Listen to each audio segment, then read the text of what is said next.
Mwiriwe neza. Nitwa Pierre nabonye mwampamagaye nari mfite flight ya saa munani ndi kugana mu Rwanda, so nabonye mwampamagaye ntabwo nzi ngo habaye iki. Ni weho witwa Pierre? Ka turebe. Ubwo baramushakishije muri mashini barareba bambwira ati ni weho Pierre, ufite ikibazo muri passport yawe, ntabwo tubizi ni natwe twaguhamagaye. Aravuga ati ikibazo muri passport yanjye? Okay, simbizi. Ku ruhande haba hari umukobwa aba yitwa Paula, areba uburyo ki uwo musaza ahise ajagarara mu mutwe we akumva biramubabaje cyane, agahita amubwira ati papa waza nkagufasha. Pierre arangije yubura umutwe, arangije aramureba ngo papa uri kubona ukabona ndi papa wawe? Akambwira ati I'm sorry now urakuze, sinzi impamvu rero ntashobora kukwita papa. Akambwira ati munyihanganire njye ndacyari umusore. Abantu bose bari bicaye aho ngaho bari bari mu kazi bifashe ku munwa baraseka cyane. Umusaza w'imyaka 70 ufite imvi iki ari kuvuga ko akiri umusore, byarabasekeje cyane. Ubwo Paula yaramufashije ajya muri passport ye, areba buri kimwe cyose, aragenda abona ko bakozemo mistake, hari undi wari ufite ikibazo ahubwo begeranye ahubwo atari we.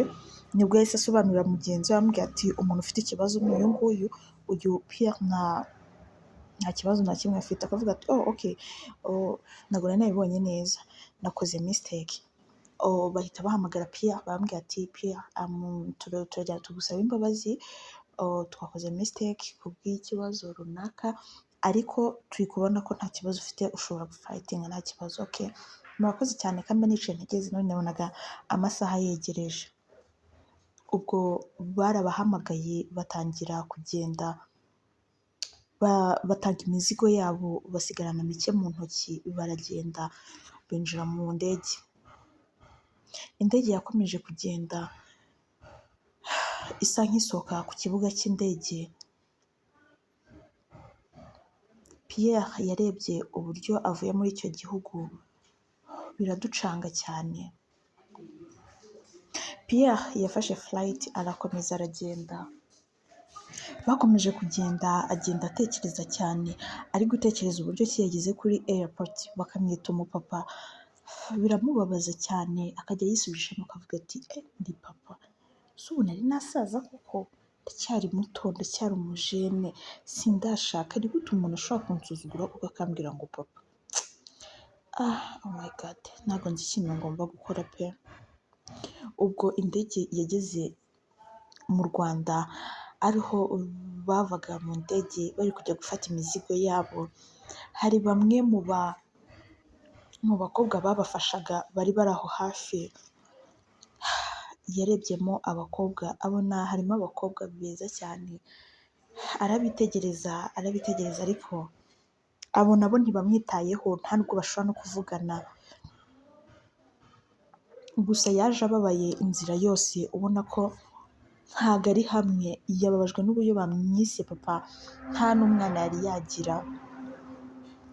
Yaragiye ajya kuri apartment yagombaga kuba agomba kuba arimo, aragenda asigamo ibikapu, aravuga ati mfite kuruhuka, kuko yahageze ari kuwa gatandatu mu gitondo. Nimugoroba ajya kuruhuka, ajya muri club ajya kuruhuka. Yagiye muri club yicara ahagana imbere kuri comptoir. Hari imiziki ikomeye cyane, hari abakobwa bazi kubyina, gusa akanywa inzoga we atitaye kuri buri kimwe na kimwe. Ubwo aho ngaho kuri comptoir haje umukobwa mwiza cyane. Uwo mukobwa yitwaga Mimi, yaraje aje kwaka fanta. Uwo mupapa biramutungura cyane, ariwe Pierre, biramutungura cyane, aravuga ati what? Hey, ni gute ushobora gufata fanta?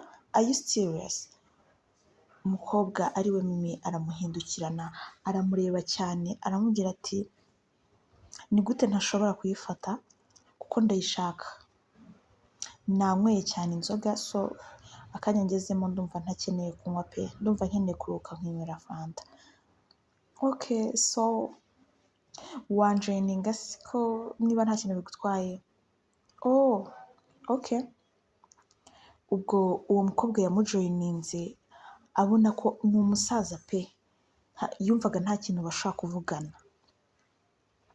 Nibwo bakomeje kunywa, baranywa, uwo Pierre yari yanyweye cyane bigera harasinda ata umutwe.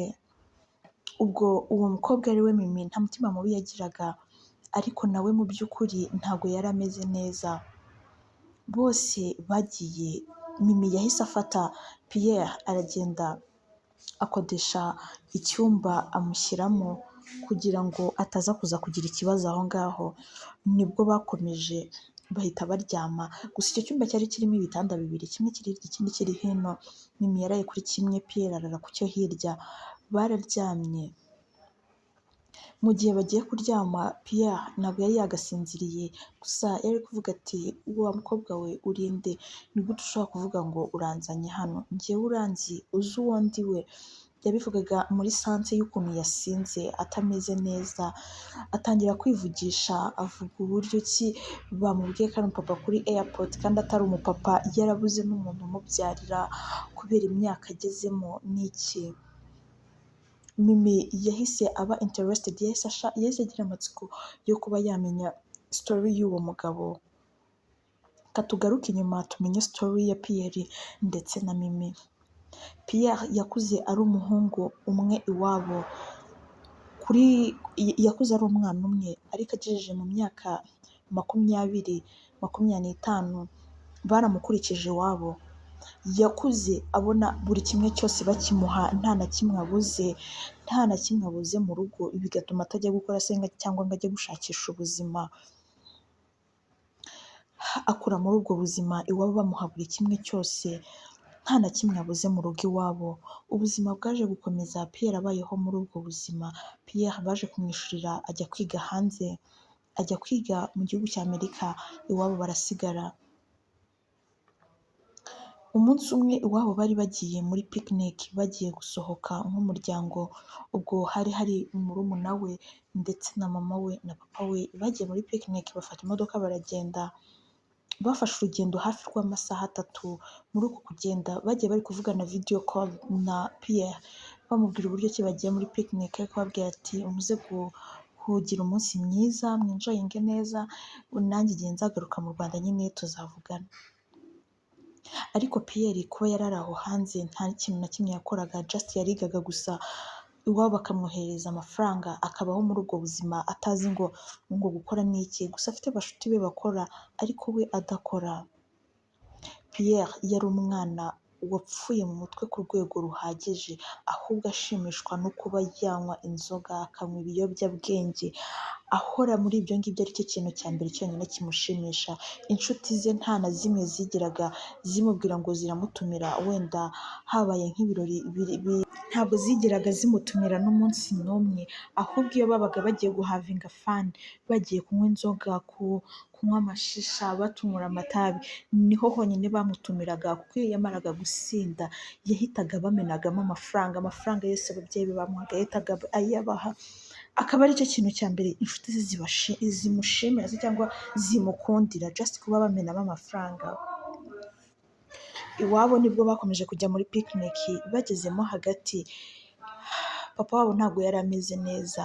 Yageze mu nzira arababwira ati ntabwo meze neza, reka duhamagare umushoferi aza dutware. Bambwiye ati hangane sheri, tugende turabizi kuri bubikore. Baramuhatirije atwara imodoka ku ngufu, bagezemo hagati bataye umuhanda, birangira bakoze impanuka bagwa mu mpanga, bose barapfa. Ubwo aho Pierre yari ari muri Amerika, yari ari kwenjoyinga nk'ibisanzwe, nta kibazo na kimwe afite. Amafaranga amaze kumushirana ntabwo yari yamenye what's going on muri family ye. Yarahamagaye nk'ibisanzwe, abona ntabwo bari kumwita, babona nimero zabo ntiziriho, agira ikibazo. Ahamagaye papa we biranga, ahamagaye mama we biranga, even na murumuna we biranga. Yibaza ikintu cyabaye, biramucanga. Gase habaye iki? Biramucanga cyane, biramucanga. Gusa ikintu bari baramukoreye, konti ye yari iriho amafaranga menshi, ariko agomba kuyakura hari uko abwiye iwabo. Yari afite icyo kinyabupfura, gusa yari azi ko isaha n'isaha yabasabye bayamuha, badashobora kuyamwaka. bahamagara like nk'iminsi nk'ine yose batamwitaba, yibaza ikintu cyabaye biramucanga. Yaje kubona umunsi umwe hashize nk'ibyumweru nka bitatu, abona hari nimero imuhamagaye yo mu Rwanda, baramubwira ati Pierre biti umeze neza? Arambwira ati yego meze neza, ariko hari ikibazo nagize, ntabwo ababyeyi banjye bari kwitaba telefone, sinzi what happened, ntabwo nzi ikintu cyabaye.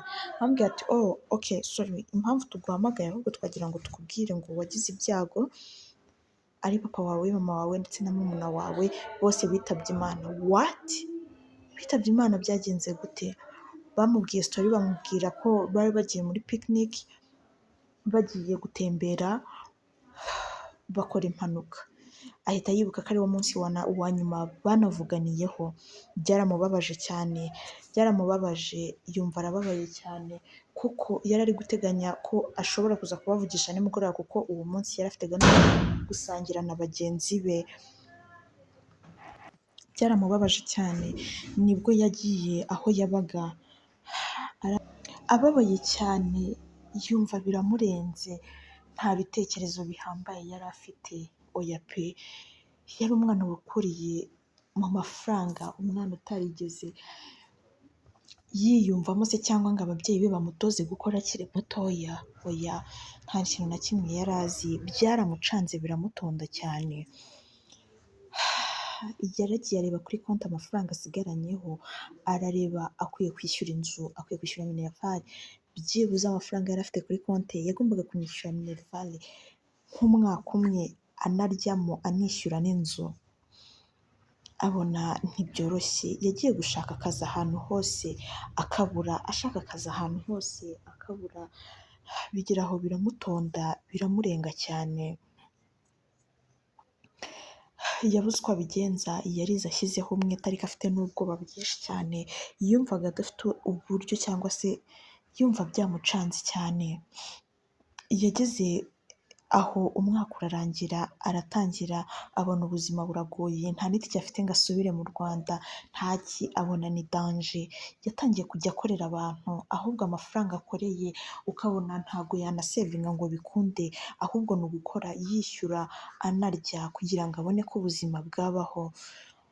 Yatangiye kuba mu buzima bubi kandi bugoranye, za nshuti ze zose basangiraga yarahamagaraga ati mwana wampaye make, akambwira ati ntabwo bishoboka, ntabwo umuntu nkawe use twakuguriza ukazishyurara, ntabwo bishoboka, oya rwose pe, ntuzongere ngiye kumuhamagara. Buri wese yaramuhamagaraga akamushitinga, ari ibintu bibabaje cyane, byaramurenze, abona nta nshuti n'imwe asigaranye, atangira kubaho w'umwe, anababaye cyane.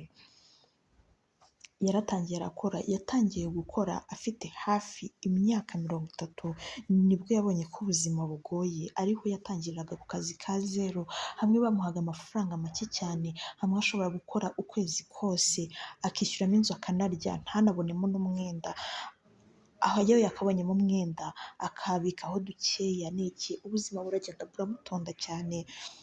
Haragenda hacaho hafi imyaka 15 atarafatisha neza, ku myaka 50 nibwo yatangiye kubona atangiye gufatisha, akajya ashaka abaganga bakagerageza kumuvura, bakagerageza kumuganiriza n'uburyo ashobora gutreatinga umubiri we n'iki byose, abaganga bagerageza kumwitaho. Tugaruke no kuri Mimi nawe yari afite ubuzima butari bwiza, aho ababyeyi be bose bari indaya, nta n'umwe muzima yari afite. Yakuze abona mama we abyina muri club, papa we ari indaya iri aho ngaho, nta kintu na kimwe bamumariye, ari abantu bari aho ngaho badafite ikintu bamumariye. Yararebye nawe abona gusa Mimi yari mwiza, abagabo bakajya bamushaka cyane, ariko akabona ntabwo akwiye kubikora, ahubwo akajya ashaka uburyo ki ajya muri club akogeza mama we se, cyangwa akamushyigikira mu bintu byose akora, akamuha izo senkisi agatahirizo, ariko yumvaga adashobora n'umunsi n'umwe wo kuzigira akora akazi nk'ak'ababyeyi be bakora. Ntabwo yari yarize ubuzima bwe bwose, nta kintu na kimwe yari yarakoze, nta n'ahantu yashoboraga kugira ngo bamuhe akazi, ari ibintu bigoranye cyane. Mimi akurira mu buzima bubabaje, yihorera mu ma club nta kindi, mu buzima butonze nk'ubwo ngubwo. Tugaruke nanone kuri Pierre. Pierre nibwo yatangiye gufatisha, atangira kuzajya akora utuntu tw'utubizinesi, akambukiranya imipaka, akajya mu bihugu bigiye bitandukanye bikikije Amerika, ajya no mu mijyi yaho imwe n'imwe akorayo bizinesi. Yaje kuba umukire uhambaye kubera gukora cyane, ariko yari ari gusaza, yarabuze n'umukobwa n'umwe ashobora gukundana nawe bitewe n'uko nta mafaranga yari afite, nta kintu na kimwe yari afite. Nawe ubwo aragenda yishyiriraho amabwiriza ye, yishyiraho amabwiriza ye uburyo agomba kubaho, ko ntabwo yatereta umukobwa nta mafaranga nta ki, mu buryo nk'ubwo ngubwo. Ubwo nibwo yaje guhura na Mimi, na Mimi nawe yifitiye ibibazo nk'ibyo. Ubwo ngubwo nibwo baje kuganira. Ubwo tuvuye muri story yabo tugarutse aho bari basinze, umwe aryamye ku ruhande undi aryamye ku ruhande, bagerageje kubwirana story bose basinze, barazibwirana bose bagirirana impuhwe, barahagurutse barahoberana. Mimi aramuhobera cyane ndetse na Pierre aramuhobera cyane, barakisingana, bararyama, bahise baryama ku buriri bumwe. Inzoga zikoresha byinshi zigatuma ukora n'ibyo utari wateganyije. Twabonye baryamye biyoroshe. Tugaruke mu gitondo, twabyutse mu gitondo imyenda iteraguye hejuru bayijugunye hasi, bose bambaye uko bavutse, ubona ko hari ikintu cyabaye uko byagenda kose. Mimi yasezeye Pierre na Pierre aragenda, gusa Pierre aravuga ati nafata nimero zawe, arambwira ati nta kibazo. Gusa Mimi aramureba, areba uburyo ki ubwanwa bwamwereyeho, areba buri kimwe cyose, areba uburyo atiyitaho, yumva biramubabaje. Yafashe Pierre arambwira ati rero njye nta modoka mfite, ariko wowe nabonye ufite imodoka, ndumva wandeplasa nkagira ahantu nkujyana, then ugahita utaha nanjye ngataha. Mimi mu by'ukuri yari yatangiye kumukunda, yanamugiriye impuhwe, ubuzima yanyuzemo n'iki byose. Ubwo yahise amujyana ahantu muri salo, arababwira ati mumwogoshe ubwanwa bwose. Baramwogosha hose, barangije banamwogosha mu mutwe, baramwoza neza, arangije barigendera. Adepoza Mimi nawe agenda ajya mu rugo. Ubwo ntabwo Pierre yamusize uko nguko gusa, yamusinyiye sheke y'amafaranga 150. Arambwira ati urakoze kumpa keya, ni ubwa mbere mu buzima bwanjye mbonye umukobwa unyitaho, ariko ndagushimiye cyane. Mimi byaramurenze, yaratashye ajya mu rugo asanga ababyeyi be bari muri hangover ndetse na papa we arabareba, babuze n'ikintu na kimwe cyo guteka, nta kintu na kimwe kiri aho. Yumva biramubabaje, yagiye aho kuri botike agira utuntu tumwe na tumwe agura, utuntu agura n'imbuto, araza arateka, ateka uturyo twiza, ateka ibintu byiza cyane, anagura n'imbuto, abagura n'agafanta, arabajyanira mu cyumba bararya, birabatungura cyane. Bibaza uburyo ki bo baraye mu kazi amafaranga bafite adashobora kugura ibintu bafite, bashaka kumukubita bamubwira ati amafaranga ufite wayakuye he? N'iki? Arababwira ati mama, papa, icya mbere ni uko mbahaye ibyo kurya, ibindi ntabwo ari ngombwa yuko mubimenya. Mimi yahise ajya mu cyumba cye arakinga, araryama, aryama agaramye, atekereza cyane kuri Pierre bahuye, atekereza ibintu byose. Pierre yaje kumuhamagara nijoro, aramubwira ati twahura Mimi? Akamubwira ati nta kibazo twahura. Ubwo nibwo yaje guhura na Pierre, baragenda barasangira. Pierre yari yitonze cyane na Mimi yitonze, gusa bose bafatanye mu ntoki, babazaniye ibyo kurya barasangira, baraganira. Pierre yadepoje Mimi iwabo, abona ntabwo ari ahantu hashamaje heza, ni umwana nyine wakuriye mu bibazo, n'iwabo hakiri ibibazo ako kanya. Yarabirebye yumva biramubabaje, aravuga ati umukobwa wampaye keya kuriya, uyu niwe wanjye, ngomba kugira ikintu nkora. Yaramudepoje arataha, nijoro atashye yamwandikiye mesaje yuzuye amagambo yuje ubwuzu, amagambo y'urukundo, amagambo buri muhungu ashobora kuba agutereta mu buzima bwawe adashobora kukubwira. Mimi yaryamye yishimye, nawe kuva yavuka n'ubwa mbere yari abonye umuntu umwitaho bitangaje, umuntu umubwira amagambo ameze uko. byari ibintu bitangaje cyane. Mimi yarageze mu myaka 25, undi afite imyaka 70, ariko ubona ko arashaje ariko ntabirenze. Ubwo Mimi mu gitondo yarabyutse aragenda, yashatse ikintu ari bukore n'iki biramucanga, areba ntabwo ashobora kongera gusubira muri club kuko amafaranga afite ntabwo amwemerera kujya muri club se cyangwa kujya he. Yigumiye mu rugo, ahubwo biramucanga atangira gutekereza kuri Pierre cyane. Pierre yaje kumutwara arambwira ati waza kunsura, arambwira ati nta kibazo. Yagiye kumusura ahantu yari ari kuba muri apartment, yari nziza pe, yari nziza cyane, hahandi ari ubwa mbere Mimi yari ahageze, biramutungura nawe aravuga ati uba hano hantu, ngo arambwira ati kuba ahantu heza cyane. Nawe ubwe biramutungura ko yabaga muri apartment nziza bya hatari. Ubwo baragumanye aho ngaho, amwigisha guteka, baraganira, barebana filime, bagirana ibihe byiza muri makeya. Mimi agiye gutaha, Pierre yaramurebye aramubwira ati wahindukiye ukandeba mu maso nkagira ikintu umubwira. Mimi yarahindukiye aramureba, noneho Pierre arangije aramubwira ati Mimi naragukunze, ikindi ntabwo nshaka kubitinza, ndumva nshaka ko tubana. Mimi yaramurebye aratungurwa cyane, gusa nawe mu by'ukuri yari yamukunze kandi kuguma iwabo nta kintu ari kuhamara n'iki, yumva si sawa. Aramubwira ati nanjye Pierre nkwiyumvamo, icyo twakora cyose njye nta kintu kintwaye, ni ukuri nanjye nkwiyumvamo. Arangije aramubwira ati se basi wazajya kunyerekana iwanyu. Mimi yaramurebye arambwira ati nk'uko nakubwiye story yanjye nk'uko nabikubwiye, iwacu nakubwiye mama ni indaya, papa ni indaya, sinibaza uburyo nshobora kujya kubakwereka, bashobora gutuma bagira ngo like ufite amafaranga menshi cyangwa urayacukura ugasanga baraje baragukenesheje kandi atari sawa. Pierre yarabyumvishe, yumva nyine ntabwo abyishimiye ko yumvaga ashaka kujya kureba umuryango w'umugore, biramucanga cyane. Gusa yari yarabamweretse aho babyinaga muri club, yari umugabo ufite amafaranga. Pierre yari asigaye afite amafaranga menshi cyane. Yarebye umukobwa arangije aramubwira ati rero nta kibazo uzaze twibanire, ntacyo bitwaye, ejo uzazane nzaza kugutwara mfate ibintu byawe, nta kibazo. Ubwo Pierre uwo munsi yarageze ajya kumufata, gusa agenda yasinye sheke y'amafaranga 500. Arangije afata iyo sheke aragenda ayishyira munsi y'urugi mu cyumba cy'ababyeyi be, kuko yarabibonaga ni inzu yari ntoya ku buryo ubona ahantu, ku buryo wibwira buri hantu hose. Ubwo yabikoze Mimi atari kumureba. Mimi yarangije kuzinga utuntu twe, nta nubwo byari byinshi cyane, aragenda binjira mu modoka barahoberana, byari byiza bimeze neza cyane. Nibwo yafashe Mimi barigendera.